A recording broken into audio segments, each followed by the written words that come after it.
पाकिस्तान में सोने के खरीदारों के लिए बड़ी खुशखबरी। मुल्क भर में आज सोने की कीमत में नुमाया कमी रिकॉर्ड की गई। All Pakistan James and jeweller association के मुताबिक फी तोला सोना 3,000 रूपए कमी के बाद 3,56,000 रूपए का हो गया, जबकि 10 ग्राम सोने की कीमत में 2,572 रूपए कमी हुई और नई कीमत 3,05,212 रूपए मुकर्रर हुई।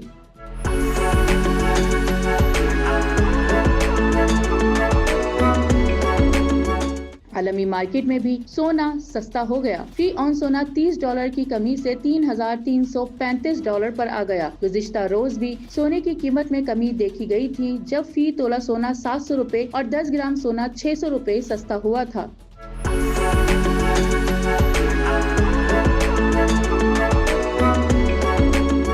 याद रहे, गुज़िश्ता बरस पाकिस्तान में सोने की कीमत के तयन के तरीक़ेकार में तब्दीली की गई थी, जिसके तहत मकामी रेट आलमी कीमत से $20 फी ऑन ज्यादा रखा जाता है।